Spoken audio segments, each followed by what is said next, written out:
facing head-on the emotions beneath the surface as we bridge from an old world of confusion and lack to a beautiful new world of freedom, abundance, and love with straightforward truth and inspired hope is what you'll find on The Charla Anderson Show. Collector and connector of fascinating people. And everyone is fascinating. Here's your host, Charla Anderson.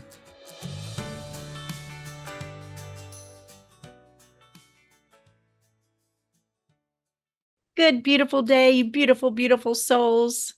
This is Charla Anderson, host of The Charla Anderson Show, collector and connector of fascinating people, and everyone is fascinating, especially you.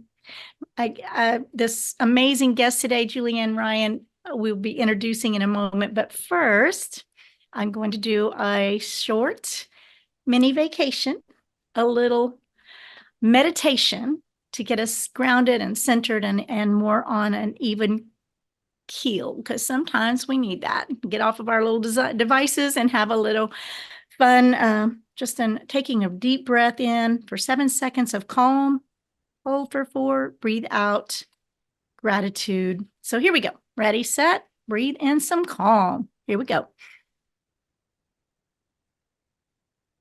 Hold. Release, release, release. Gratitude. Thank you, thank you, thank you. So thank you for doing that. We're here on Win Win Women TV, and we got to go out on podcasts all over the globe. And so I have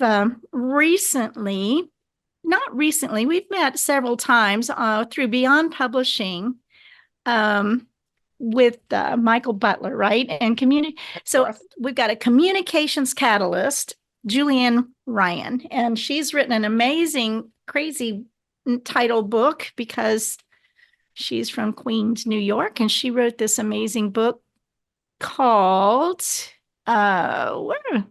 it.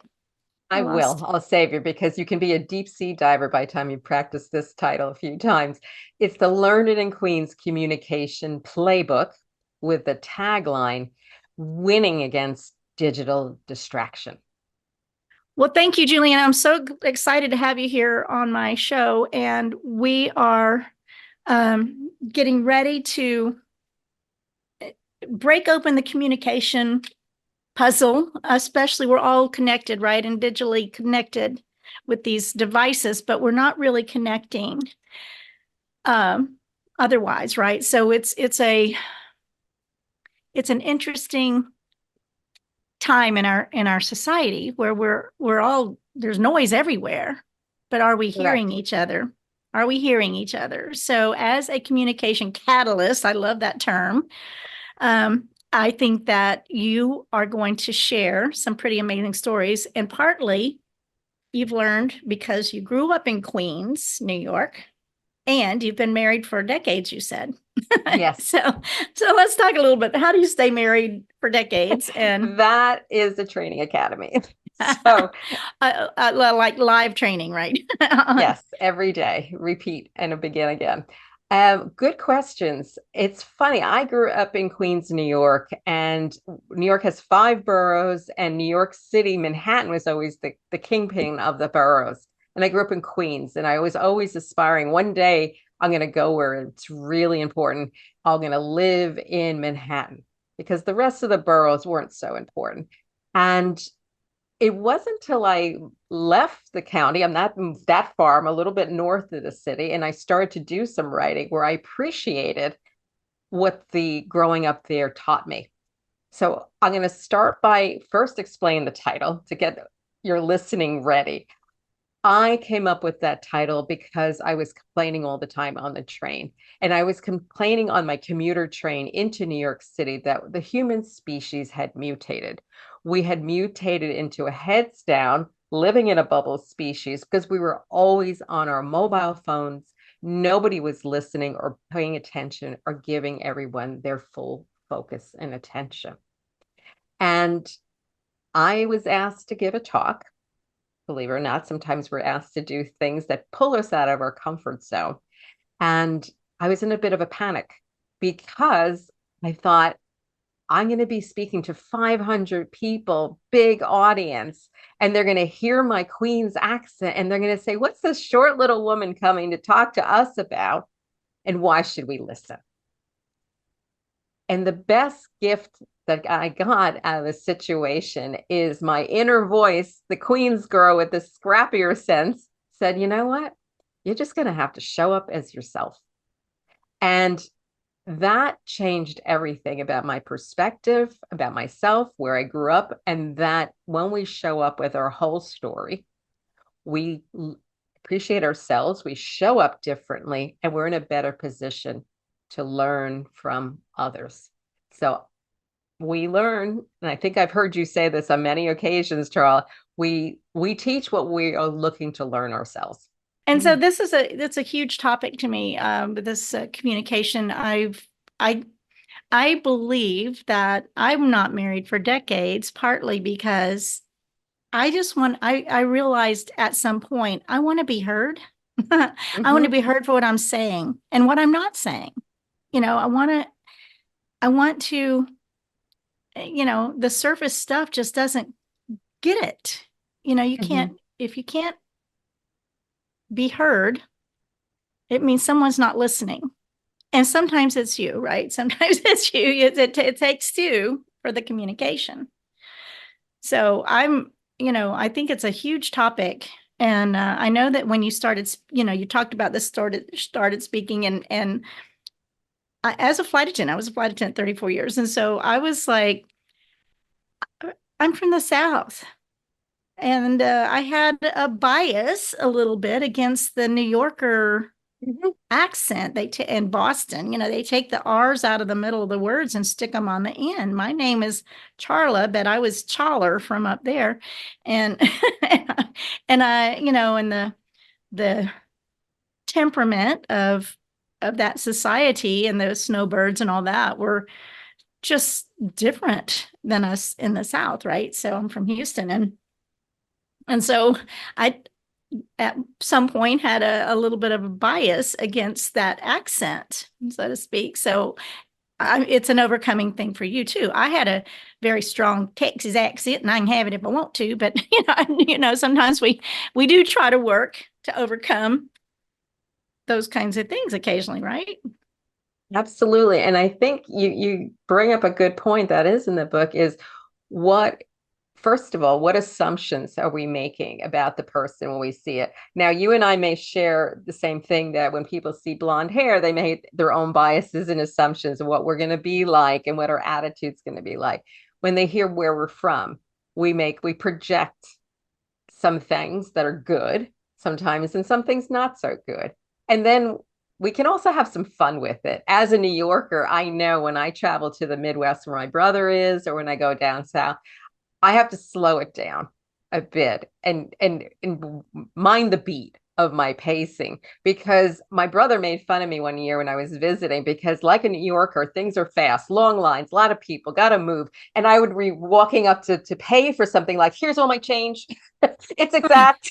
I'm ready. And they're like, take it down a notch. And I'm like, or when I was walking down the street, my brother was saying, you're speed walking everywhere. I'm like, I gotta go. So I think it's taking the humor of what we are. And I have an expression that I coined years ago. It's story tourism. Because when we visit another part of the country or another culture, we take in everything with a fresh eye. We see their architecture, we see what kind of plants they grow. We also look at ourselves. So I think what you're sharing is when you have that outsider looking in and saying, why are your buildings built this way? And why? Little story from years ago, we had Irish friends that came over, and their boys were very, very young at the time. And it was the hottest day in July in New York City. And we were all collapsed on a bench in Lower Manhattan. And I thought, oh my God, what am I going to do with these kids? They're going to be bored in a minute. And all of a sudden, one is like almost jumping off the bench saying, look at that, look at that. And I'm like, what's happened? He was so excited to see a manhole cover with steam coming out of it. I thought that was a movie device. That actually happens, because in Ireland, it never really gets that hot. and that's steamy. So that was a first. And then on cue, this cop came by on our motorcycle and not only drove past, he got on the sidewalk and went through the park. And I went, yes, thank you. But it's that fresh eye of that was new for them. And I reappreciated things I took for granted all the time in my city. And with that, we had a good memory and a bit of connection. And now we're getting Dusty the lamp and your other headshot to visit us again. So I'm just letting you know it's how I'm experiencing this on my side. There is a headlamp, a very talented lamp on the other side of that screen that's mining the digital experience, just so you guys know. All right. So where are we going to take this conversation next? You just never know, and you just go with it. So what about this? Actually, I want to go back to something that I don't think I've heard you ever address, but you mentioned it in your what you sent to me. And my show a lot of times is about offering hope and overcoming. And you said you overcame incredible shyness. Yes. And so did I. Isn't that interesting? Yes. Just debilitating shyness as a child. Yes. So, that doesn't resonate with those of us that are out here on stages and making TV shows and stuff like that. So how did you overcome your shyness, or how could you actually be shy in Queens, New York? I was, for many different reasons, part cultural, but upbringing, assorted. So sometimes we have to take our challenges of what we encountered and repurpose it. Because even, I think by the time I got to 12 or 13, I knew that I would need to learn how to communicate with others. And it wasn't that intellectual. It was like, I need some social skills and I'm very shy. And the best thing I can do is to ask questions, take an interest, because I didn't, my mother was very strict, she was European. So I wasn't exposed to some of the cultural things that other kids were doing. So the more I asked questions sometimes and listened, people, related and relaxed, and we had good conversations, and some good friendships grew out of that. So it was showing up. And then oddly, like yourself, we took that shyness and that ability to observe others and made it into a career. I started doing a lot of recruiting for a long time and then coaching. And it's all about showing up, speaking less, listening more, and being present, which is the best gift you can give anybody. We talk about that a lot. You hear it, be present, be in the now, but how do we do that? So many people don't even have a clue what that means. And in my talks, I say it a lot. It's like, where you are is all you have right this second. Be there. Be there and love it. I have a visual I used recently in a group. And I know the New York part of me would like, be present, be chill. Come on, what are you talking about? Like, well, that's impossible. I've got a busy life. I got a lot going on. When I say present, I'm not saying that it's easy, but my best example of it is when I learned how to drive the car in New York years ago. And the driving instructor, because I took lessons as a high school student, but never used it. So as an adult, I had this bright idea that I would learn again. And the driving instructor immediately put me on the highways and streets of New York, from downtown Chinatown, which is really narrow streets, to the West Side Highway, over bridges. And I have never been so present in my life, because when you realize you're driving this car that could harm yourself and someone else, you are present. So that's the visual I want to embed in our brains. Be present and listen, even if it's for a few minutes, like your life is depending on it. And when you do, things change. And it does. People are smart. We can tell when our focus has gone away. Now, usually my phone is beeping or doing something or flashing, and it's so hard to stay here. But when we do, it changes how we're hearing and actually remembering what somebody told us, and the person senses it too, and it takes it down. We're not in a conflict. Our hormones calm down for a few minutes, and we can just appreciate it. And if we practice a little bit each day, it helps. And I'm still teaching my husband about this. So every day is a lesson. So be there, be real, be still, and be still. Sometimes taking a moment, taking a deep breath like we did earlier, just breathing. Yes. To slow down and go, honestly, asking yourself, what am I hearing? Am I listening? So the listening is the biggest skill that we can, probably one of the best skills we'll ever learn. Mm-hmm. Right. So you said you're like a one-woman sustainability project, right? So I inherited these titles. These labels. Yeah, I know. And what I want to share is I just got off another podcast recording somebody who is chief listening officer in many roles. And we all have the same language. It's about being present and showing up for people, not projecting our own ending on their stories and not writing our own script, but just the act of listening. And one of the things I've learned, because people explain, like, what is your work about? What are you hoping? The book came about because I was working in HR and I was looking at so many situations where people were contentious. They shut people off. They ruled people out. They weren't listening and we were getting into trouble. And I was spending way too much time with lawyers. And I thought, nobody needs to be yelled at. Nobody listens and learns when we're being felt badly. I wanted to have something that could be a bridge and be something everyone had in common, because the digital has made it interesting. We wouldn't have met if we didn't have digital options, but it also is challenged because when we have the digital without the human connection and the voice, we're writing our own script. We're the director, we're the narrator, we're animating the characters. And by the time we even have a conversation, we're already finished the ending. The person hasn't even shown up and we're done. So the humor is a device to disrupt and remind us to make fun of ourselves and to listen a little differently.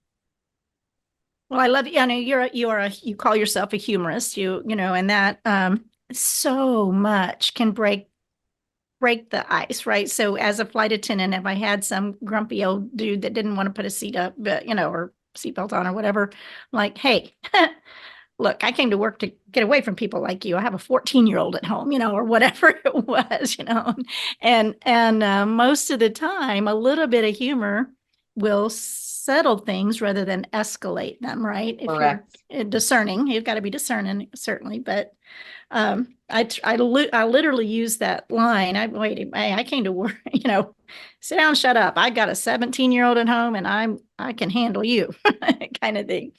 So I would have loved to see you in action. Well, it was so rare. I mean, really, very few people. I don't attract bad stuff for the most part. I attract good stuff. And so it was very rare that, we had a really hard situation, personality wise, I guess, in the plane. And when we did, there's times you have to get firm, but we managed. I did it 34 years. So, so you want to also, when we talk about this, you want to appreciate people, the parts of us that make us unique. And I feel like your talent and one of your gifts is bringing out that, asking the right questions, right? To find out, telling the right, asking for the stories behind things. Yes. And what I loved about your example is the humor we're both sharing is inclusive. We're not diminishing somebody in the process. What you were doing, you were giving that person an option to regroup. You appreciated where they were in their life at that moment, whatever the context was behind it, whatever was contributing to their state of unique grumpiness, or maybe not the most gracious, and they could catch themselves and show up a little differently. So it was judging, but in a non-judging manner that opened the door for them to be themselves in a better way. So I respect that. And that's not easy in a confined space where there's no exit for a long time. Right. So, and it makes me think about why I do this work. And it didn't start on a stage. It didn't start with labels. I didn't say, I'm going to do this branding thing. It started, like I said, dealing with situations at work or meeting people in interviews and using stories so they could relax and talk about themselves in a more enriched way versus bullet points. And that would help me get to know them and advocate for them. So I teach people in a way doing this how to listen to themselves and the others using the art of storytelling. And I show folks how to bring their inner voices out so they can use their voice without having to raise their voices and communicate who they are and why. One conversation that's respectful with listening and one authentic story at a time. Sometimes it has humor and sometimes it's a compelling backstory. But what I've seen and I feel very honored when people share true stories with me or they take a leap of faith, whether it's in an audience or a group, is we develop context. We see that person differently. We learn and it changes the vibe.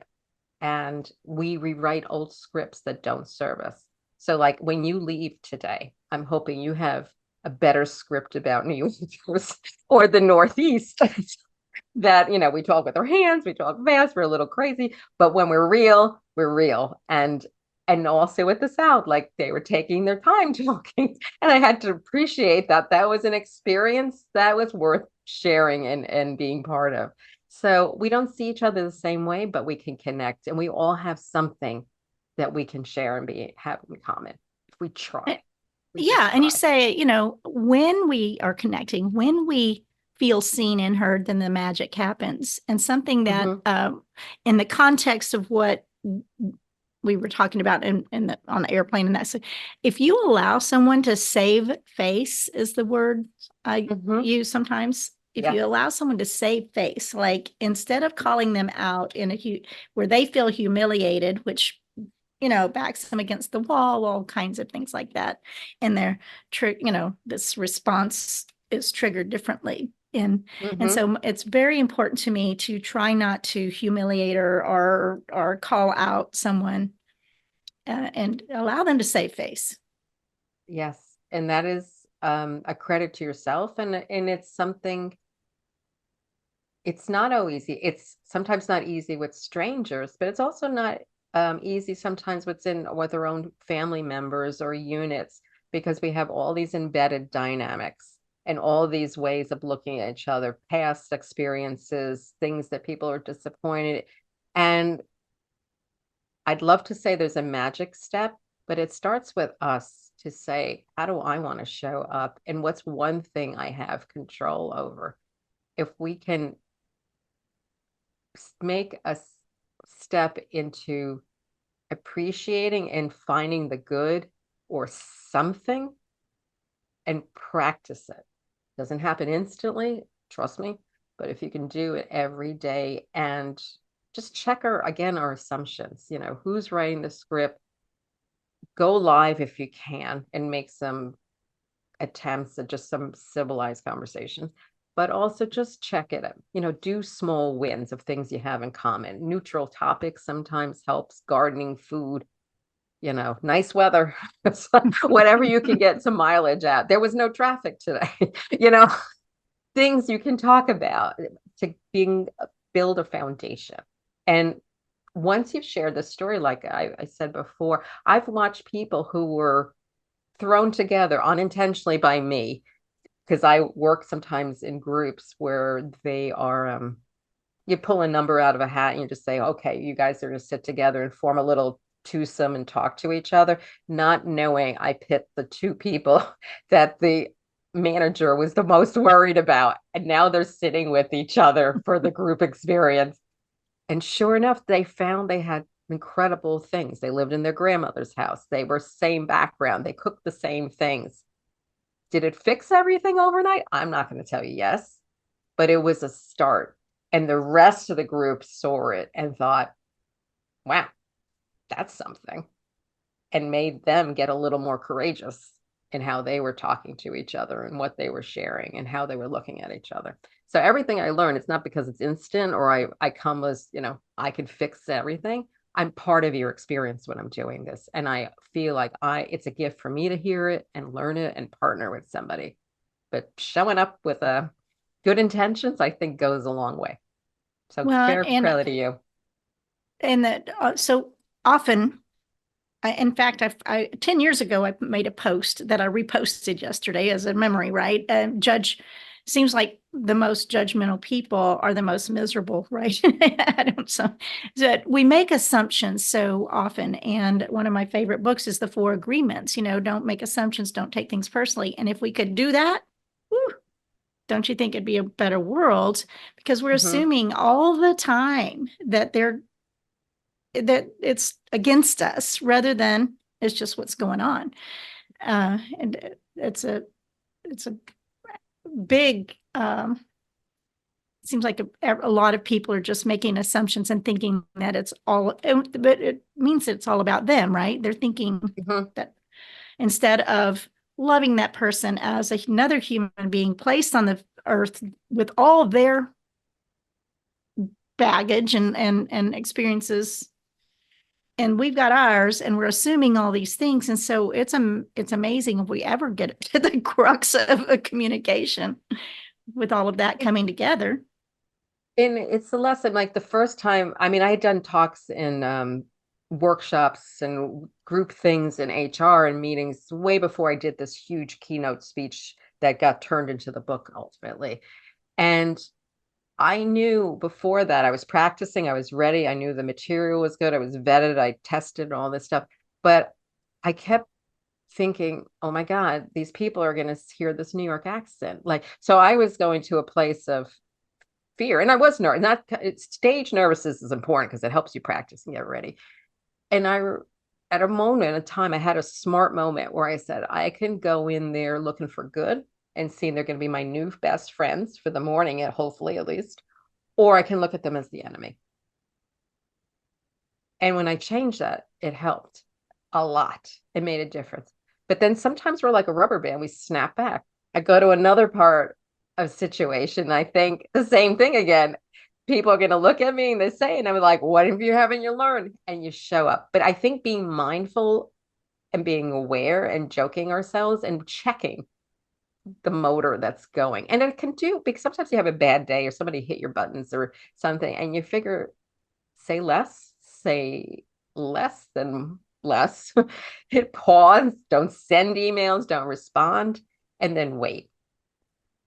Not for a long time, but a lot of times live, pick up the phone, pick up a Zoom, and start with some basic statements like, I think I misinterpreted, or you may have misinterpreted my intention, and do that. And when we do that, instead of going back and forth and doing grief emails and talking about that person, you're helping your own health or my health. Because I realized when we're doing all that back and forth, it's not helping us. We're raising our cortisol level or the hormonally. So the more we can do listening, it's a selfish exercise because it's a wellness exercise. We're helping ourselves be better. And there's my English, my Queen's accent comes out with that word. Here, there, and better. Better. An idea. That word Idea. Dana my existence. It is a dead giveaway for that accent for sure. That Queen's is coming out. But I like being, so you got my my crown here. So a queen is good, being the queen. Absolutely. Queen from Queens is good.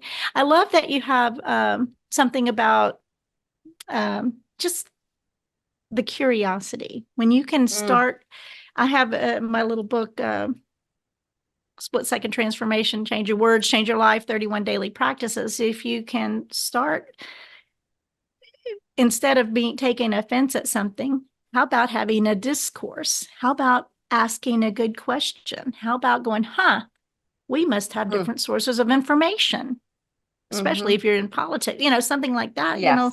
Well, you obviously, have a different source of information than I do. What do you, where do you read your paper? What do you get your news?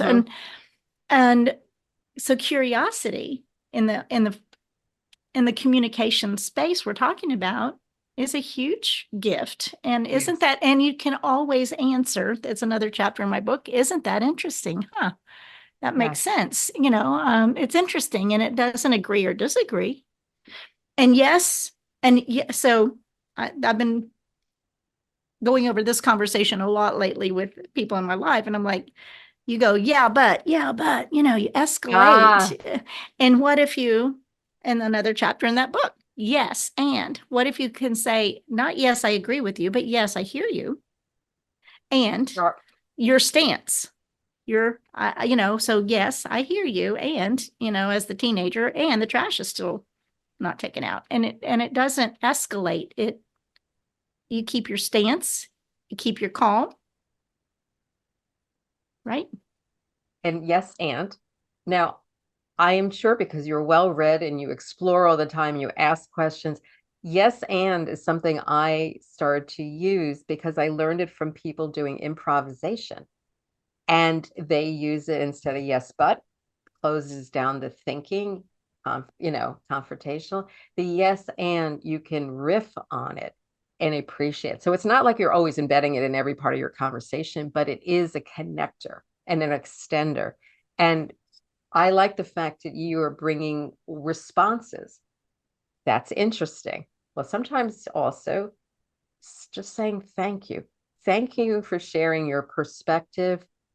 I've learned something in the process because we never know what's in somebody's head, what somebody's been talked to, how somebody's been made to feel less than, or came across a horrendous experience that shaped their whole experience with a group, a person, etc. But if you can say, I heard you, and give them some sense they've been seen, heard, and respected, it could even just last a few minutes and it makes a difference. And be okay to be wrong is another Yes. something. I mean, you just taught me something. I obviously was misinformed or had a different perspective. So I apologize for taking that wrong or being in the wrong. So Yeah. And it takes, to man and woman up and just own it and show up a little differently the next time. And, just again, like you said, check our assumptions. Listen, I had the same conversation with my big brother, and once a big brother, always a big brother. And he was like, I don't understand what you're saying about your message. And I was like, what did he understand? There was a nice article. I forgot to send the URL with the article. So he's looking at it like, this woman talking about? So just saying you're wrong and you made a mistake and to show for minor things and for bigger things, it sets the tone for your own life. And like you said earlier on, how do I want to show up? What do I want to attract to me? And the more you do that, I think you people will read into that energy and be trusting. I came to your show. I was delighted you invited me, but also because I trusted your energy. I like that because authenticity is the new sexy. I say it on all the time. I feel like nobody. We talked about this before the show, right? So I feel like when you just be real and you laugh at yourself and you worked a bit to bring out the best in others, you're going to find a lot calmer life for the most part. And I know when people read your book, you want them to laugh a lot, right? And Yes. to put some of these little keys into practice and how, I'll say it now because we're not ending the conversation yet, but I want to insert your website and how people find Thank you you. and you might and restate the name of your book. And I got it on Kindle and it's a great book, a lot of fun and a lot of resources. I mean, and you name a whole bunch of people who are from Queens and have that accent. Yes, yes, yes. We're very unique in our character and the way we molded this borough of insanity and stuff. But it's all good. So the Learned in Queens Communications Playbook, and it's meant to be a conversation with you. You will leave with a Queens accent, so you're gonna have to just live with that. Forget And about it. Whatever. and it's you and me. We're all in it together, I think is the message. We're all learning every day. We can have a do-over, which is when we make a mistake and need to repair it. as well as what you'll learn about in the book, a front stoop moment. But I'll let you get the book and look that up to see what is she talking about. But it's about showing up and really listening and, having a good moment, creating a moment with somebody and keeping it real. So jryanpartners.com is the website. J Ryan, Yes. Julienne. I love that you sent me a video about how to say your name, because I was like, it's JULIENNE,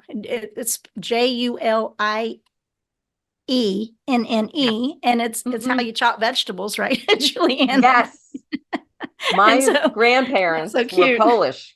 My grandparents were Polish, and they immigrated to France. My grandfather's name was Julian, but no one coached them when they arrived in France to Paris to say, by the way, that name is a cooking term. So it left me with a cross-cultural example of figuring it out, and a lot of spelling. Spent most of my childhood spelling. So and it's a beautiful name. I do think it's very pretty. But I'm sure it is mispronounced occasionally. Mm-hmm.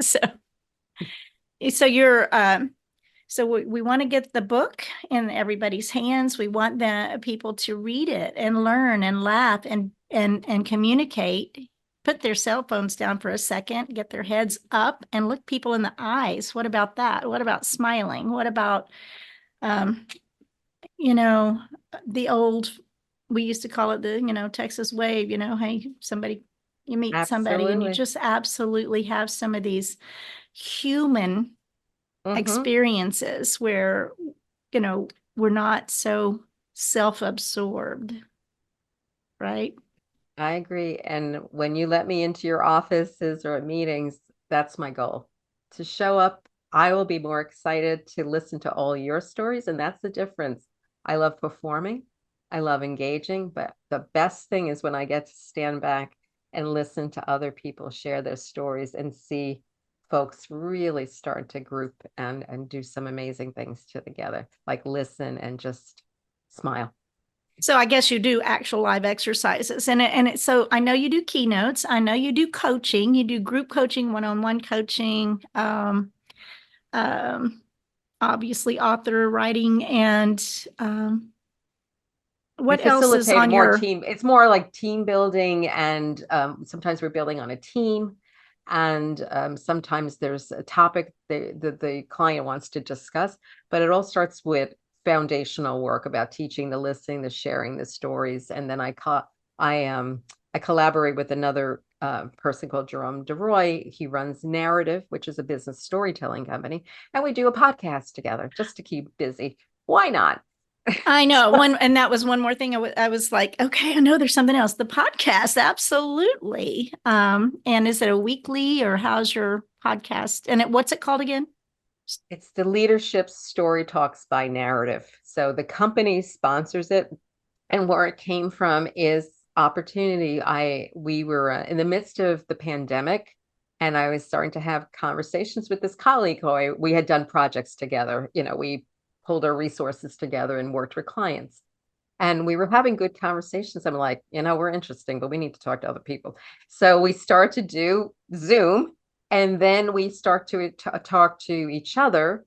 Then we invited people we knew. And then I got bold. The shy girl from Queens started to reach out to total strangers who were talking about engagement at companies, making change happen in organizations, cutting edge digital transformation, and saying, hi, you don't know me, but would you like to come talk to us? So that's a whole nother world of your point in the beginning, the power of one more question, being curious, and sometimes just womaning up or manning up to show up can open a whole door of possibilities. And we never know. One of my, you did quickly mention front stoop. Is it front stoop moments? Yeah. We called it a porch. When I was growing up, we sat on the front porch, and so it's a front stoop in New York, and that is a very, I think a term that is local, locality based term. So but it brings to mind, and I love the idea of it because I had many of them, right? Sitting on the front porch with my mom or snapping the beans on the front porch while we're having conversations. So I like the picture that brings to mind for me. And that's where you can start just chatting about that car or that neighbor or whatever. And it's an easy place to have a good conversation. It's the proximity, because to everybody who's hearing this is saying, what's a stoop? I grew up thinking that's just a normal word, but it's the Dutch. The Dutch were one of the original settlers after the Native Americans, and their word for steps were stoop. And they built their steps particularly high because they had come from a very low-lying country that was always flooded. So they brought that same sensibility to New York. So the stoops were very used when they were all single-family homes back in the day in neighborhoods, and are still there. And it's because of the proximity to the sidewalk, you could be apart, but still together. You could people watch. You could see the dog running by, the neighbor's dog. You could watch somebody just visiting the neighborhood. And then you could just talk to somebody next to you. And you tend to clump up when you are in the steps because it's not like big seating. You have these little bit bricks spots to go. And as a kid, I was the littlest one in the neighborhood for a long time. There weren't a lot of little kids around. So I ended up sitting with a lot of older ladies and listening to them talk and share things. And most of them came from another country, and they would share stories. They would be cooking, like you said, shelling peas. They were just giving lessons without realizing there were lessons among themselves. And just a very amazing group. So they adopted me on that street, and I got to show up in different stoops and listen to what was going on. And I take it with me. So they show up in a lot of my talks, and they're going to be part of some more stories as I go forward. I love that so much. My next door neighbors didn't have a child, so I was like, they called me the love child. I got to go and do and she, watch and they took me to shrimp fishing down in Galveston, and I mean it was all different kinds of night fishing. It was a very interesting things that I was not would never have been able to do otherwise. So it's great when you have next doors and communities and loving people like that. So the time goes fast. So I'm going to circle back to one more thing about your marriage, or the marriage talk we were talking earlier, because of all places, communication you would think would be fairly not good and natural in marriage, which is not the case most of the time. So, but one of the things you said was just, what do? You were giving advice to somebody, and how do you say marriage? And he was like, you have to put all your stuff in one spot and leave it there, right? Something like that. Yes. Oh, yes. Park all yourself in one spot and know that you're going to have to show up day after day for a long time, for a very long time, till everything is done. It cracked me up because, park all your stuff in one spot, right? And leave it there. And then I thought that was so funny. When I was sharing this story driving, like I was this young man was helping me, with some things I was dealing with my parents' house when I had to move them out to where they were. And we were driving home in this parkway that goes from Queens to Brooklyn. And he asked me this. I was looking at you guys, and I admire you. You've been together a long, long time. And I was like, what do I say? And everyone always expects this Hollywood explanation. It's not. It's showing up and being patient and just going, just some days it's just get to the next day and do over, try again, and just keep trying and trying. Yeah, he's from Ireland, so he's interesting. And that's a whole nother story, a whole nother episode for us to get together. Yeah, I saw where he apparently talks a lot in long sentences, and imagine that you can't get a word at edgeways, which is interesting. I can't imagine that, but so just staying there and doing day after day and having the commitment and doing small things that matter. I was giving advice just yesterday and today, about perhaps, it's a mature thing when that first ounce of resentment starts ebbing in, that's when you want to start the communication, not until it's the resentment is ready to explode. So I think that just beginning to, because nobody is perfect, and excellent, beautiful, wonderful people don't always, even if they're, soulmate, you still have communications, and everything, even if you're raised in the same family, backgrounds are different, experiences are different, and so communication, sure. You're on a good path on trying to train, and I'm guessing you said primarily corporate. No, I do associations and groups. I'm very agnostic about if you want to meet and you are committed to having a good experience or doing something that celebrates your group, we use stories for that. Or if it's interpersonal, it's the process sometimes is similar, but the result is something good. It's about building community and listening and finding new ways to engage and re-experience each other. Listen, I'm at the stage when we go out with folks, I heard so many of my husband's stories that I get more excited when I hear a new fact, and I'm like, that's new. So it's the same premise in the group, that it's something fresh, a new lens, and you have a laugh together. There's always something to laugh and connect about and just appreciate. And that's the goal. Yeah. So I show up in a lot of interesting places. Well, and I learn something every time I go.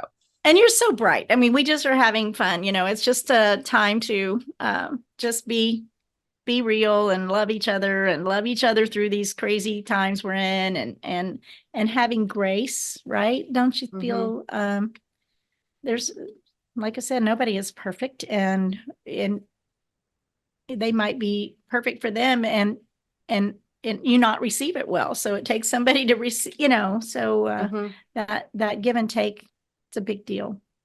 Yeah. So Julienne, I really, really, really appreciate you coming on and just lighting up the day. I love, you've got my favorite color in your background. So teal is my favorite color because I can't spell turquoise. So that's, we've got a similar color combination. And look how much we've learned. And look how much we've learned about each other today, that we have so many things in common we didn't know. We've ran into each other a few times, but there's always something else to discover. And that's the beauty of humans. And it's never ending.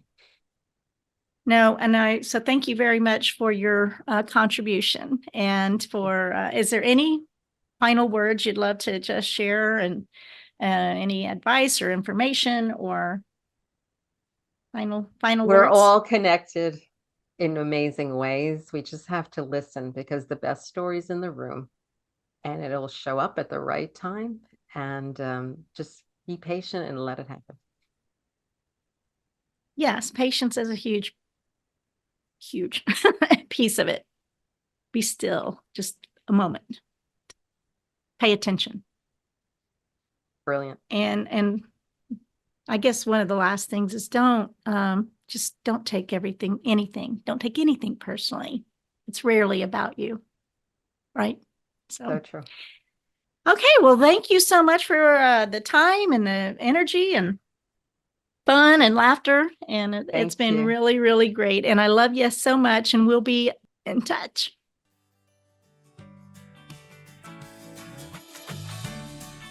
Parting is such sweet sorrow. The Charla Anderson Show. Encouraging you to stand strong and courageous with bold faith, no fear, immense hope, kindness, and love, especially towards yourself. Visit charlaanderson.com for replays, blogs, and more on her ever-expanding website, as well as watch her live TV show on winwinwomen.tv, Roku, Apple TV, and Amazon Fire. And so that we can continue learning together and growing this community of beautiful souls, we invite you to share the Charla Anderson Show with your circle of friends. Until we meet again next week, remember always, choose joy.